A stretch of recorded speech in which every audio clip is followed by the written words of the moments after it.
اگر مل رہا ہے یا لوگ سوچنے شروع ہو گئے ہیں یا اس کی طرف ان کا دھیان جا رہا ہے تو میں سمجھتا ہوں یہ بڑی اچھی بات ہے، اور اس پہ میں آپ لوگوں کو سلام اس لیے پیش کرتا ہوں کہ آپ نے بڑے مشکل سے یہ مقام حاصل کیا ہے، میں اس کا گواہ ہوں۔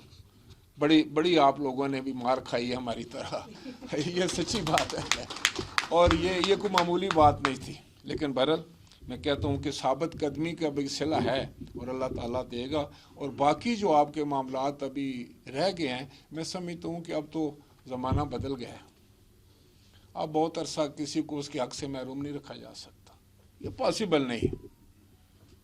اب جس ایرا میں ہم داخل ہو گئے ہیں وہ اس سے بالکل مختلف ہے جب ہم نے جدوجہد شروع کی تھی۔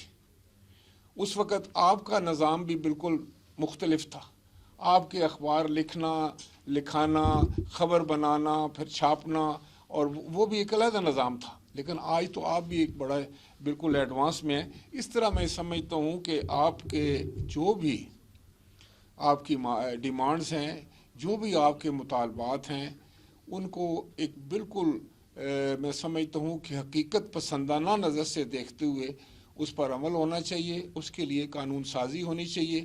میں آپ کے لیے حاضر ہوں، بالکل میں آپ کے سامنے کھڑا ہو کر کہہ رہا ہوں کہ جو کچھ بھی مجھ سے بن پڑے گا میں اس کے لیے اپنی پوری کوشش کروں گا انشاءاللہ تعالی۔ میں اس بات پر آپ کا مشکور ہوں کہ آپ نے میرے حوالے سے جو بات کی، پارلیمان کے حوالے سے جو بات کی، سچ بات تو یہ ہے کہ یہ آپ کا پارلیمان ہے، یہ ایوان آپ کا ہے، یہ ہم سب کا ہے۔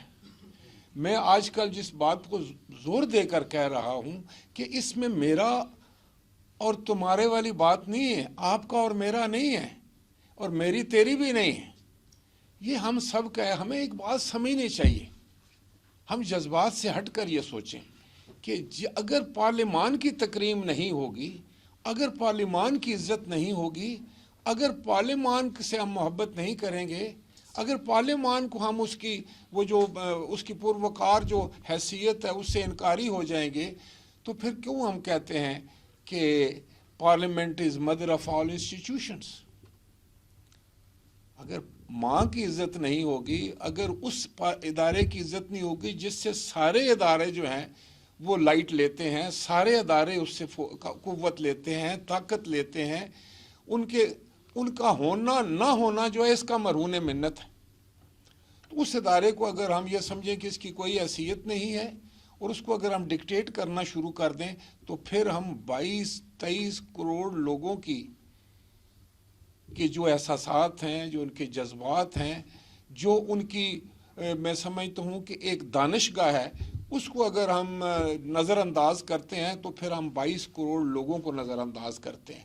تو یہ ملک لوگوں کا ہے، یہ کسی ایک ادارے کا بھی نہیں ہے، یہ کسی ایک عہدیدار کا بھی نہیں ہے، کسی ایک میں سمجھتا ہوں کہ خواہ وہ اپنا کیبنٹ ہے یا وزیر اعظم ہے یا پریزیڈنٹ ہے، یہ سب کا اگر ہے تو صرف اس وجہ سے ہے کہ پاکستان کے 22 کروڑ لوگ اپنے اس ایوان میں، اپنے اس ایوان کے ذریعے انہیں یہ جو عہدے ہیں یا یہ فرائض جو ہیں وہ تفویض کرتے ہیں، تو اس کی پھر قدر و منزلت کیوں کم کی جا سکتی ہے؟ میں حیران ہوں اس بات پر۔ ہم سارے آئین کے پابند ہیں، جو قوم جو عزت جو ہے وہ اپنے آئین کو نہیں دیتی یا امپورٹنس نہیں دیتی، وہ یقیناً میں سمجھتا ہوں بہت بڑی غلطی ہوتی ہے۔ آئین ایک ایسا ہمارے پاس مقدس دستاویز ہے جس نے ہم سب کو ایک آپس میں اکٹھا کیا ہوا ہے، اور ہمارے لیے ایک ہر ہمارے سوال کا جواب ہوتا ہے اس میں تقریباً۔ اب ہوتا یہ ہے کہ اسی طرح پارلیمان ایک ایسی جگہ ہے جہاں آپ اس آئین کو بھی تو اس کی ترمیم کر سکتے ہیں، اس کو بدل سکتے ہیں۔ مجھے کوئی گلہ نہیں ہے سپریم کورٹ آف پاکستان سے، وہ میری سپریم کورٹ ہے، وہ میرے ملک کی ایپیکس جو ہے وہ کورٹ ہے، وہاں جا کر سارے سر جو ہے نا وہ سر نگوں کرتے ہیں، میں بھی کرتا ہوں، اس لیے کہ میں سمجھتا ہوں کہ وہ عدالت عظمیٰ ہے اور ہم سب نے اس کا عزت اور احترام کرنا ہے، اور ان ریٹرن پھر ہمیں انصاف ملتا ہے وہاں سے، وہ انصاف دینے والا ایک نظام ہے۔ تو آئین پاکستان کو اگر کسی جگہ پہ تبدیل کیا جا سکتا ہے، ری رائٹ کیا جا سکتا ہے، تو وہ پارلیمان ہے، وہ پاکستان کی عوام کر سکتے ہیں۔ ہمارے ساتھ کیا ہوتا ہے، جو مجھے گیلا بھی ہے، مظہر عباس صاحب تو ان کے پاس پوری ہسٹری ہے نظام کی۔ ایک شخص طاقت کے بل بوتے پہ جو ہے وہ پاکستان کی حکومت پہ قبضہ کرتا ہے۔ سوو موٹو اس وقت بھی ہے، لیکن سوو موٹو اس وقت سو جاتا ہے، اس وقت وہ چپ کر جاتا ہے، وہ اپنی آنکھیں بند کر لیتا ہے، وہ اس طرف نہیں دیکھتا ہے کہ کیا ہو رہا ہے۔ وہ شخص پھر آتا ہے، کہتا ہے کہ میں یہ جو کچھ کرنے جا رہا ہوں مجھے اس کے لیے لیگل کور چاہیے۔ پھر مجھے بہت دکھ کے ساتھ کہنا پڑتا ہے کہ جس آئین کا ایک کاما اور ایک فل سٹاپ جب تک 2/3 ہمارے پاس نہ ہو، اکثریت ہم بدل نہیں سکتے ہیں۔ یہی سپریم کورٹ اس شخص کو کہتی ہے کہ ہاں آپ کو کور بھی حاصل ہے، جو کچھ آپ نے کیا بہت اچھا کیا، لیکن سنیں، جانے سے پہلے ایک اور بات ہم آپ سے کہہ دیتے ہیں کہ آپ اس آئین میں جہاں چاہیں تبدیلی کر لیں، اکیلے ہی کر لیں۔ کیا یہ نہیں ہوا ہمارے ملک میں؟ آپ سارے مجھ سے زیادہ ان چیزوں کا مظہر عباس صاحب بتائیں، یہ نہیں ہوا؟ پھر دیکھیں، اگر وہ پہرے دار ہیں کانسٹیٹیوشن کے، اگر کانسٹیٹیوشن کو انہوں نے پروٹیکٹ کرنا ہے، ڈیفینڈ کرنا ہے، ویسے تو ہم سب نے کرنا ہے، لیکن اگر وہ کہتے ہیں کہ ہم اس کو انٹرپریٹ کرتے ہیں، اس کو ہم ڈیفینڈ کرتے ہیں، تو اس وقت کیا ہو گیا تھا؟ یا تو یہ ہے کہ آپ یہ سمجھیں کہ جب سویلین گورنمنٹ ہو تو یہ کمزور ہوتے ہیں، ان کا کیا ہے، جب یہ ہوں گے تو ہم ان کو دبا دبو لیں گے، اس پارلیمنٹ کو تو ہم دیکھ لیں گے۔ لیکن اگر ایک بندہ آ جاتا ہے طاقتور، تو اس کے سامنے پھر ہم بے بس ہیں۔ یا تو یہ طریقہ کار ہے، اگر یہ طریقہ کار ہے تو پھر بھی بڑی زیادتی ہے۔ پھر ہم تو وہ لوگ ہیں نا، جب کمزور تو ہم سے زیادہ کون کمزور ہوتا ہے؟ ہمارے پاس تو کوئی اختیار نہیں ہوتے پولیٹیکل ورکر سے، ہم ٹکرا جاتے ہیں جا کر، ہم جیلوں میں جا کر بند ہو جاتے ہیں، ہماری پیٹھوں پر کوڑے لگتے ہیں، ہم پھانسیاں جھول جاتے ہیں، ہمارے گھر تباہ ہو جاتے ہیں، ہمارے سارے مستقبل تاریک ہو جاتے ہیں، پڑھائیاں چھوٹ جاتی ہیں، سب کچھ ہوتا ہے نا۔ ہم تو بہت کمزور ہوتے ہیں، لیکن ہم لڑتے ہیں۔ اس لیے میں سمجھتا ہوں کہ ایک سیاسی ورکر کو، ایک پولیٹیکل ورکر کو، پولیٹیکل پارٹیز کو، ان کا جو سیٹ اپ ہے، یہ آپ کا سیٹ اپ ہے، یہ 22 کروڑ لوگوں کی دانشگاہ ہے، اس کو عزت اور تقریب دینی چاہیے۔ اب میں نے ان کو جو خط بھی لکھا ہے تو اس میں نے ان سے ریکویسٹ کی ایک قسم کی عزت کے ساتھ، میں نے ان سے کہا کہ دیکھیں، آئین پاکستان بالکل کلیئر ہے کہ جو آپ کا کنسولیڈیٹڈ فنڈ ہے اس میں سے کوئی وزیر اعظم پیسے نہیں نکال سکتا، کوئی فائنانس منسٹر اس میں سے پیسے نہیں نکال سکتا، کوئی اسٹیٹ بینک کا گورنر اس سے پیسے ایک آنا نہیں نکال سکتا، ماسٹ وائی چارجڈ ایکسپینڈیچرز کے۔ یہ آپ سب لوگ مجھ سے زیادہ آئین پڑے ہوئے ہیں یہاں پر۔ تو وہ صرف قومی اسمبلی کا اختیار ہے، قومی اسمبلی کے ممبران کا اختیار ہے صرف اس فنڈ میں سے پیسے نکالنے کا۔ اب ہمارے جو نہایت ہی قابل احترام سپریم کورٹ نے، انہوں نے کہا کہ بھائی اسٹیٹ بینک کے گورنر آپ ادھر آ جاؤ، AGPR کے تم جو ہو تم ادھر آ جاؤ، اور یہ جو ہے الیکشن کمشنر آپ بھی آ جاؤ۔ کوئی کہا تمہارے پاس کتنے پیسے ہیں بھائی؟ اس نے کہا اتنے پیسے۔ کتنے پیسے چاہیے الیکشن کے لیے؟ والے اتنے۔ کہتے ہیں یہ پیسے نکالو، اور AGPR آپ ڈیلے نہیں کریں گے، وہ جو بھی ڈرافٹ ہوگا فوراً جو ہے ان کے حوالے کرو، اور تم اگر مجھے بتاؤ کہ پیسے مل گئے اور جاؤ جا کر الیکشن کرا دو۔ کہاں گیا پارلیمان؟ کہاں گئے وہ آپ کے کانسٹیٹیوشن؟ کہاں گیا وہ آپ کا دستور؟ اب دوسری طرف میں کہتا ہوں کہ ٹھیک ہے 90 دن کے اندر انتخابات ہونے چاہیے، ضرور ہونے چاہیے، یہ بھی ایک آئین کی، یہ بھی ایک اوبلیگیٹری شک ہے۔ اب اس بحث میں تو ہم پڑ گئے، اب 90 دن میں الیکشن کرانے سے اگر ہم نے یہاں آئین کو توڑ دیا، ہم نے صرف آئین کو نہیں توڑا بلکہ ہم نے پارلیمان کو بھی جو ہے وہ بلیٹل کر دیا۔ پارلیمان کو ہم نے یہ سمجھا کہ یہ تو ویسے ہی کوئی فالتو سی چیز ہے، اگر اس کا ذکر ہے بھی کانسٹیٹیوشن میں تو پھر کیا ہے، ہم آرڈر دیتے ہیں۔ تو کیا یہ آئین کی آئین سے انحراف نہیں ہے؟ مظہر عباس صاحب، یہاں بھی آئین کی ایک شک ٹوٹتی ہے۔ پھر میں آپ کو ایک اور عرض کروں کہ میں اب اس بحث میں زیادہ نہیں جانا چاہتا کہ آئین ہی یہ کہتا ہے کہ 90 دن میں جب انتخاب ہوں گے تو ہر صوبے میں ہر حکومت جو ہے وہ ٹوٹ جائے گی، اسمبلیاں جب مدت پوری کریں گے یا اس سے پہلے ٹوٹتی ہیں تو وہاں پر آپ کو ایک کیئر ٹیکر سیٹ اپ کرنا پڑتا ہے۔ آپ پنجاب میں الیکشن کرا رہے ہیں اور ہر روز پنجاب کے الیکشن کی بات ہوتی ہے، کے پی کی تو بہت کم ہوتی ہے، خیبر پختونخوا کی بھی تو اسمبلی ٹوٹی تھی۔ اب کہا جا رہا ہے اور آئین میں یہ لکھا ہے کہ اسمبلی توڑنے کا اختیار جو ہے وہ چیف منسٹر کو ہے اگر صوبہ ہے تو، اگر وہ قومی اسمبلی ہے تو پھر پرائم منسٹر کو ہے۔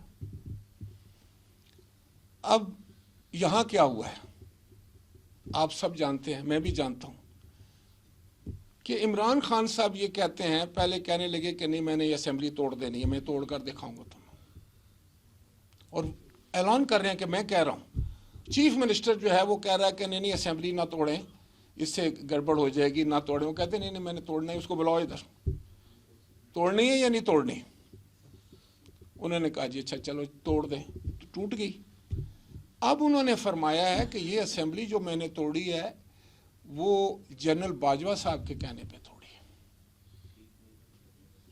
تو کیا آئین اس چیز کی اجازت دیتا ہے کہ آپ چیف منسٹر کے کہنے پر تو نہیں لیکن آپ کسی جنرل کے کہنے پر اسمبلی توڑ دیں؟ یہ کیا آئین میں ہے؟ تو اگر ایک چیز غلط ہو گئی ہے اور بدقسمتی سے ہو گئی ہے تو ابھی آپ دیکھیں کہ آپ اس کو اس طرح ٹھیک کریں کہ کوئی بہت بڑا نقصان نہ ہو جائے۔ یہ ایک سیاسی ورکر کی سوچ ہے نا کہ آپ ابھی اس کو سنبھالیں، آپ اپنے کانسٹیٹیوشن کی عزت اور وقار رہنا چاہیے، اور جس طرح مظہر عباس نے کہا ہے کہ دو اداروں میں خدا نہ کرے کبھی ٹکراؤ ہو، بالکل نہیں ہونا چاہیے۔ یہ کوئی یہ بہادری کی بات نہیں ہے کہ ایک ادارہ کہے کہ میں نے اس کو نیچا دکھانے کے لیے یہ کہہ دیا اور دوسرا کہ میں یہ کر دوں گا، نہیں، یہ کوئی ہماری کو کسی زمین کا پھڈا ہے یا کسی جائیداد کا ہے، یہ تو تاریخ واش کر رہی ہے نا، ہمیں بھی کر رہی ہے، سب کو کر رہی ہے۔ اگر آج کوئی بچ بھی جائے گا کل وہ مجرم ٹھہرے گا۔ اس لیے میں نے کہا تھا کہ ہم سب کی انا، ہم سب کی عزت، ہم سب کا جو کچھ ہم جس کی بل بوتے پر انسان کہتا ہے نا کہ میں جس کو کہتے ہیں، وہ پاکستان اور پاکستان کے عوام کے مفاد سے چھوٹی ہونی چاہیے۔ اگر ہماری انا اس سے زیادہ بڑھ جائے گی تو پھر ہمیں پاکستان کا مفاد نظر نہیں آتا۔ اس وقت ضرورت اس بات کی ہے کہ ہم صرف سوچیں کہ ہم پاکستان کے لیے کس طریقے سے اس گرداب سے نکل سکتے ہیں، کس طریقے سے۔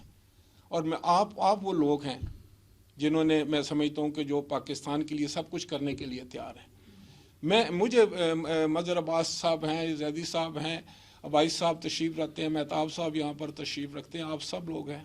مجھے تو یوں محسوس ہو رہا ہے کہ یہ کوئی ہمارے اوپر اٹیک ہو گیا۔ We are under attack. The country is under attack. ہم پر کوئی ہائیبریڈ وار جو ہے نا اس کا حملہ ہو گیا، ہمیں سمجھ نہیں آ رہی، ہم نہیں سمجھ رہے کہ ہم کہاں سے ہٹ ہو رہے ہیں، کہاں سے ہم پر حملہ ہو رہا ہے۔ اب وہ زمانہ تو چلا گیا کہ کسی نے ٹینکوں پر آ کر تو واگا بارڈر کو کراس کرنا تھا، اب اس طرح نہیں ہوتا۔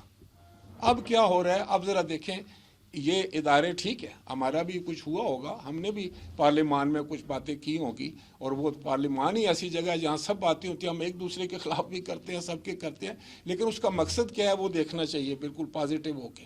لیکن یہ کیا ہو رہا ہے کہ آج سوشل میڈیا کو کس بے دردی کے ساتھ، کس ظالمانہ طریقے ساتھ پاکستان کو تقسیم در تقسیم، نفرت در نفرت پیدا کرنے کے لیے استعمال کیا جا رہا ہے. کیا ایسا نہیں ہو رہا؟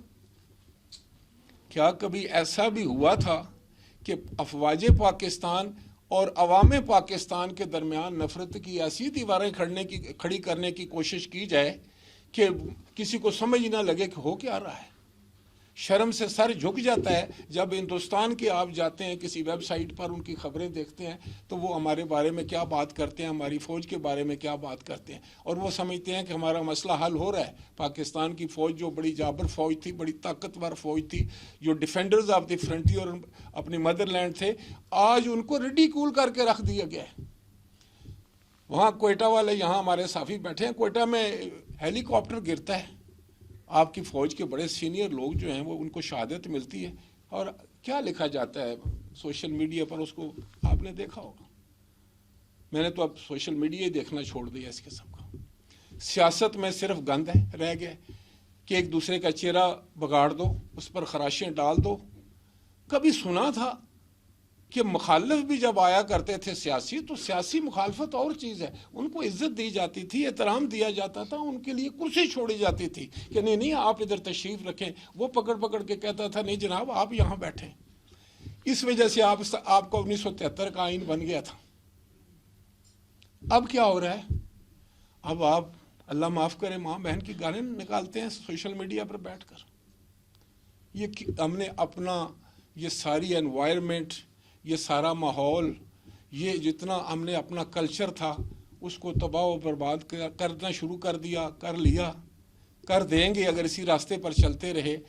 تو یہ سب چیزیں وہ ہیں جن کا سو موٹو لینا چاہیے، سب چیزوں کو. یہاں بھی لیں، پارلیمان نے ابھی ہم نے ایک قانون بنایا تھا کہ اگر سو موٹو لینا ہے تو آپ ایسا کریں کہ ایک کی جگہ 3 سینئر جج بیٹھ کر لے لیں اور اس پر ایک اپیل کا حق بھی دے دیں. پہلے پرائم منسٹر فیصلے کیا کرتے تھے اپوائنٹمنٹس وغیرہ کے. سپریم کورٹ نے فیصلہ کیا کہ the government means the cabinet. Government جو ہے وہ پرائم منسٹر اکیلا نہیں ہو سکتا. لیکن اگر دیکھیں کانسٹیٹیوشن میں تو کانسٹیٹیوشن ساری طاقت پرائم منسٹر کو دیتا ہے، وہاں صرف پرائم منسٹر کا نام ہے. پرائم منسٹر پھر آگے ڈیلیگیٹ کرتا ہے کہ بھئی آپ جو ہے وہ ایک محکمہ دیکھیں گے، آپ دوسرا دیکھیں گے، تیسرا. جو آئین نے طاقت جو دی ہوئی ہے، پارلیمان نے جو دی ہوئی ہے، وہ لیڈر آف دی ہاؤس کو دی ہے، وہ وزیر اعظم کو دی ہوئی ہے. وزیر اعظم ڈیلیگیٹ کرتا ہے آگے. اس کی مرضی ہے کہ وہ کو ایک وزارت دیتا ہے یا بی کو دیتا ہے. وہ 15 دن کے بعد اس سے وزارت لے کر کسی اور کو دے دے تو اس پر وہ اپیل تو نہیں ہو سکتی، کیونکہ پاور جو ہیں وہ پرائم منسٹر کی ہے. سپریم کورٹ نے کہا نہیں، آپ جو ہیں وہ کابینہ فیصلہ کرے گی. تو حکومت نے کہا یس، کابینہ کر لے گی. اب دوسری طرف سے پارلیمان نے یہ کہا کہ سپریم کورٹ کا مطلب بھی یہ ہوتا ہے کہ ججز of the supreme court, and جو جج ہوتا ہے، جو چیف جسٹس ہوتا ہے، ہی از ون آف دیم. اس کی ووٹ بھی برابر ہوتی ہے. ایسا نہیں ہوتا کہ 3 ممبر یا 4 ممبر کا بینچ ہو تو سپریم کورٹ کا جو چیف جسٹس ہو اس کی 2 ووٹیں ہوں، اس کی برابر کی ووٹ ہے. تو ان کو بھی کہا گیا جی کہ یہ ایسا کرے کہ یہ تھوڑا شیئر کر لے، اور یہ آپ 3 ججز بیٹھ کر یہی سو موٹو استعمال کر لیں، اور اس کے بعد جو ہے وہ اس کو اپیل کا بھی حق دیں کہ ہر کے اوپر اپیل کا حق جو ہے وہ ایک ضروری ہوتا ہے اور ایک انصاف کے تقاضے پورے کرتا ہے. اس پر یہ کیا ہوا، ابھی وہ اس کو اسینٹ نہیں کیا گیا. ابھی وہ ایک مرحلہ یا دوسرے مرحلے میں جاتا ہے تو اس پر یہ آپ روک دیتے ہیں، اس پر عمل درآمد روک دیتے ہیں اور کہتے ہیں کہ اگر اس کو پریزیڈنٹ اسینٹ کر بھی دے اس کے بعد بھی اس پر عمل درآمد نہیں ہوگا. تو میں سمجھتا ہوں کہ یہ پارلیمان کے اوپر جو تھا وہ اٹیک تھا. اس کا مطلب ہے کہ ہم کوئی بل بھی جو ہے وہ انیشیٹ نہیں کر سکتے. پہلے ہمیں سپریم کورٹ بھیجنا پڑے گا کہ بھئی ہم یہ قانون سازی کر رہے ہیں. کل آپ کا ہی بل ہم لے کر آتے ہیں تو ہم اس پر بحث شروع کرتے ہیں، اپنی کمیٹی کو بھیجتے ہیں، اس کو پاس کرتے ہیں، اس کو سینٹ میں بھیجتے ہیں، اس کو اسینٹ کے لیے بھیجتے ہیں، تو وہاں سے ایک اسٹے آرڈر آ جائے تو پھر where is the parliament, where is the sovereignty of the parliament? پھر کیسے ہم کہہ سکتے ہیں کہ ہم سوورن ہیں؟ تو یہ چھوٹے معاملات نہیں، یہ بڑے معاملات تھے جن کی وجہ سے کچھ میں سمجھتا ہوں یہ باتیں شروع ہوئیں جو آپ کے بھی نالج میں ہیں، اور ان کو شاید نہیں ہونا چاہیے تھا، کسی طرف سے بھی اس کو انیشیٹ نہیں ہونا چاہیے تھا، لیکن اگر ہو گئی ہیں تو اب بھی میرا یہ ہوگا اور میرا یہ گزارش ہوگی تمام سیاسی جماعتوں سے بھی، سپریم کورٹ سے بھی، اپنے پارلیمنٹ سے بھی، خود اپنے آپ سے بھی، کہ ہم سب نے پھر بھی معاملات کو سنبھالنا ہے، خراب نہیں کرنا، اور اس سارے سسٹم کو انٹیکٹ رکھنا ہے۔ کوئی چھوٹی موٹی اگر بات بھی ہو جائے تو اس کو درگزر کرنا ہے۔ اب ایک خوشائند بات ہے کہ گفت و شنید شروع ہو گئی، اچھی بات۔ امریکہ کا ایک جسٹس تھے، چیف جسٹس، تو انہوں نے آبزرو کیا کہ جب سیاسی معاملے عدالت میں آتے ہیں تو اس کا ترجمہ جو ہے نا ٹھیٹھ میں وہ یہ تھا کہ نہ عدالت کے پلے کوئی شے رہتی ہے تو نہ سیاستدانوں کے پلے کوئی چیز رہتی ہے، کیونکہ سیاستدان نے تو ہر چیز کے اوپر بحث کرنی ہے، ڈسکس کرنا ہے، اس کا تذکرہ کرنا ہے، اس پر تنقید کرنی ہے۔ فار اور اگینسٹ میں ہم بیٹھے ہوتے ہیں، ہم تو کوئی بہت اچھی بات بھی کریں تو ہمارے جو سیاسی مخالفین ہیں اس میں وہ کیڑے نکالیں گے، تو وہ نہیں، اس جج نے کہا کہ ایسا اچھی بات نہیں ہوگی کسی بھی کورٹ کے لیے کہ وہ سیاسی معاملات کو لے۔ سیاست جو ہے وہ سیاستدانوں پر چھوڑ دینی چاہیے، اس سے سیاست بھی میچیورڈ ہوگی اور اس پہ سیاستدان بھی میچیورڈ ہوگے، اور اس میں پارلیمان بھی تکڑی ہوگی۔ ہمارے 50 سال گولڈن جوبلی ہم منا رہے ہیں، ہم نے یہاں پر پوری سپریم کورٹ کو دعوت دی تھی، ہر جج کو میں نے خط لکھا تھا، وہ میں خوش ہوں اور میں ان کا شکر گزار ہوں کہ یہاں پیونی جج جو ہیں وہ یہاں پر تشریف لائے، ہمارے وہ جو سینئر موسٹ جج تھے، اور انہوں نے بڑی اچھی تقریر کی یہاں پر، اور انہوں نے تقریر دوسرے جج صاحبان نے، چیف جسٹس صاحب کا بھی میں شکر گزار ہوں کہ انہوں نے مجھے خط لکھا، انہوں نے مجھے مبارکباد دی گولڈن جوبلی کی، اور انہوں نے کہا کہ وہ اپنی جو ان کی کمٹمنٹس ہیں اس کی وجہ سے وہ نہیں آ رہے۔ دوسرے کئی ججز نے مجھے اب پیغامات بھیجے، تو میں سب کا شکر گزار ہوں۔ پارلیمان، جس طرح میں نے کہا نا کہ سپریم کورٹ بھی میری ہے، اس طرح پارلیمان، سپریم کورٹ میں جتنے بھی شخص بیٹھے ہوئے ہیں، آنریبل ججز بیٹھے ہیں، یہ پارلیمان بھی ان کی ہے، یہ ہم سب کی ہے، اور پارلیمان کے ساتھ محبت کا اور پیار کا اور ہم آہنگی کا رشتہ جو ہے وہ عوام کا ہونا بہت ضروری ہے، اس کی عزت اور تکریم ہونی ضروری ہے۔ میں آپ کو لائٹر سائڈ پہ بتاؤں بات کہ چند دن پہلے میرے پاس کچھ ممبران آئے تو مجھے کہنے لگے کہ دیکھیں آپ بڑے ورکر ہیں اور یہ ہے وہ ہے، اتنا عرصہ گزر گیا، یہ ہوا وہ ہوا، تو یہ ہماری جو آپ نے تنخواہ کیا رکھی ہوئی ہے؟ یہاں آپ نے بھی تنخواہوں کا ہی ذکر کیا تو میں ان کی طرف سے آپ کے سامنے تنخواہوں کا ہی ذکر کروں۔ تو انہوں نے کہا آپ ہمارے وزیر کو بھی اور ہمارے ممبر کو دیتے ہیں 1,60,000۔ تو راجہ صاحب 1,60,000 روپے میں ہمارا بجٹ بنا دیں، صرف چائے کا بنا دیں جو ہمارے پاس مہمان آتے ہیں، تو ہم ٹھہرے بھی دنیا بھر کے جو ہے نا مجرم سب ہم پر تنقید بھی کرتے ہیں۔ تو میں نے کہا وہ تو سیاست کرو گے تو تنقید تو ہوگی، اور بڑی اچھی بات ہوتی ہے تنقید۔ میں نے ان کو بتایا کہ شاید ہم جو پیپلز پارٹی والے ہیں نا، ہم ٹرینڈ ہیں، ہم پر جتنی تنقید ہوتی ہے نا، جتنی ہمارے پر کوئی تنقید کر لے تو ہم لوگ تو بڑی خوشی سے وہ دیکھتے بھی ہیں، اس کو انجوائے کرتے ہیں اور کوشش کرتے ہیں کہ یہ تنقید کیوں ہوئی ہے، کوئی وجہ ہوئی ہوگی، کیونکہ میں سارا زندگی تو آپ لوگوں کے ساتھ ہی گزری ہے نا، یہ نیر بھی ادھر ہی بھاگ رہی ہوتی تھی ہمارے ساتھ، اور یہ سارے سڑکوں پر، تو ہمیں پتہ ہے کہ آپ بھی جب خبر لکھتے ہیں، لیتے ہیں، کیا ہوتا ہے، کس طرح ہوتا ہے، تو ہم کہتے ہیں شاید اس میں ہمارا کوئی مسئلہ ہوگا۔ بخدا ہم آپ کو مورد الزام نہیں ٹھہراتے، ہم اپنے طرف دیکھتے ہیں کہ ہمارا کوئی گڑبڑی ہوگی جو انہوں نے لکھا ہے، ہمارے سے کوئی غلطی ہوگی۔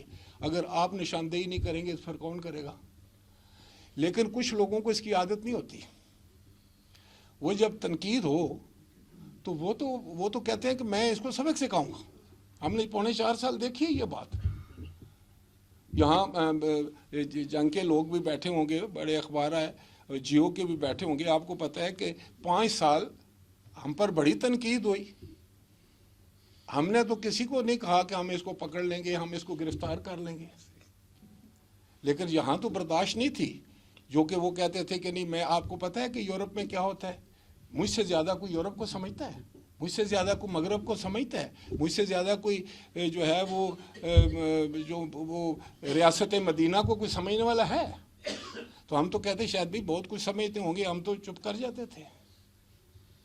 تو یہ میں آپ کو بتانا یہ چاہ رہا تھا کہ اس وقت جو یہ آن سلاٹ ہے، یہ جو ہائی بریڈ وار ہے جو پاکستان کی چولیں ہلا رہی ہے، جو ہمیں بہت ایک ایسی طرف دھکیل کے لے کے جا رہی ہے، اس کے لیے میں سمجھتا ہوں کہ پورے ملک کو خبردار کرنا آپ پر بہت بڑی ذمہ داری ہے، بہت بڑی ذمہ داری ہے۔ مجھے کوئی سکرپٹ نظر آ رہی ہے، آپ اس کا کھوج لگائیں، یہ کہاں اس کے تانے بانے ہیں، ہو کیا رہا ہے؟ مجھے تو یوں پتہ چلتا ہے کہ ایسی افراتفری ہے، ہر آدمی جو ہے جس سے بات کرو پتہ کرو اس کا کوئی حل ہے کہ بس وہ بسرا بالکل جیسے محسوس ہوتا ہے کہ جیسے وہ بالکل اس کو سمجھ نہیں لگ رہی ہے کہ کیا ہو رہا ہے۔ اس سٹیٹ آف افیئر سے، اس سٹیٹ آف مائنڈ سے، اس نظام سے کس طریقے سے جس نے ہمیں جھکڑ لیا ہے، نکلنا کس لیے؟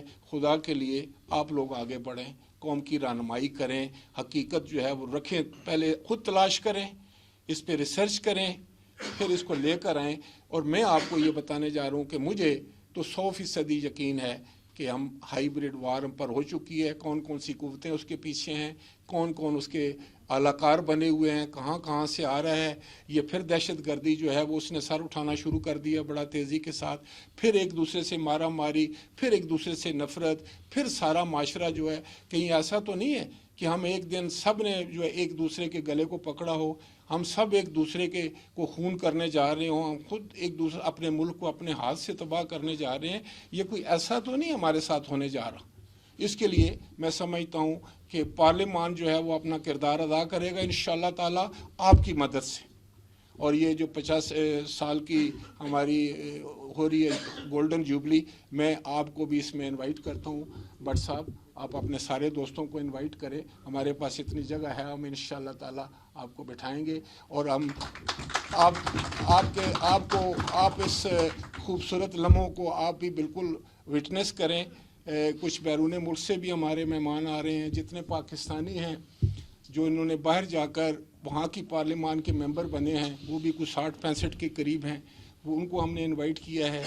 یورپ میں اس دفعہ انہی دنوں میں کارونیشن ہے کنگ کی، تو اس لیے وہاں، ورنہ تو مسٹر ہوئل جو تھے جو مدر آف آل پارلیمنٹ ہے برطانیہ، انہوں نے مجھے خود کہا تھا کہ میں آنا چاہتا ہوں یہ گولڈن جوبلی پہ، لیکن وہ تو اب شاید نہیں آ سکیں گے، کوئی اپنا وفد بھیج رہے ہیں۔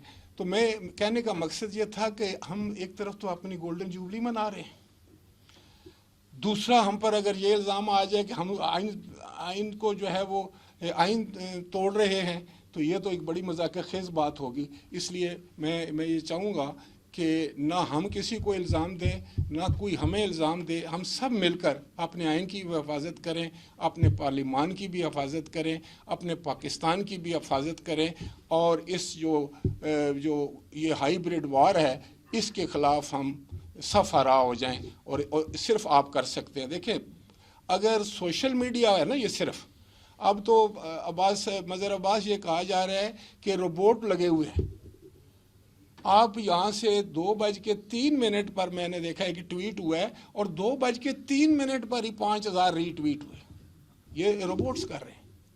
تو پھر یہ تو کوئی ہائیبریڈ وار ہوگی نا۔ ہم تو پرانے سیاسی ورکر ہیں، ہم تو ابھی بھی خبر لکھ کر تو آپ کے پیچھے جائیں گے کہ یہ لیں جناب، اس کو ذرا ٹھیک کر کے چلا دیں آج۔ بہت شکریہ، اور ایک دفعہ پھر آپ کا شکریہ کہ آپ نے ہمیں یہ عزت بخشی، اور اللہ تعالیٰ آپ سب کا محافظ ہو۔ بہت مہربانی۔ ہوا یہ کہ پہلے ہمارا یہ تھا کہ کیونکہ سٹاف بار بار میں یہ کہہ رہا تھا کہ اسپیکر صاحب نے شادی پہ جانا ہے، تو آپ نے مختصر سے مختصر کرنا ہے۔ یہ تو بلکہ 4 بجے قریب مجھے آصف بشیر چوئی صاحب نے کال کی کہ سٹاف نے کہہ دیا کہ اسپیکر صاحب شادی پہ نکل رہے ہیں تو شاید نہ آ سکیں، تو اس لیے سٹاف یہ کہہ رہا ہے کہ آپ جانے اور اسپیکر صاحب جانے، ہم نے آپ کو انفارم کر دیا ہے۔ میں نے اسپیکر صاحب کو اب ایف ای سی کی میٹنگ کے دوران ہی بیٹھے کال کی، میں بھائی صاحب سارے پاکستان تو لوگ کو لا رہے ہیں، تسی شادی جا رہے ہو نا، کہ ساری شادیاں کینسل، اور یہاں موجود۔ تو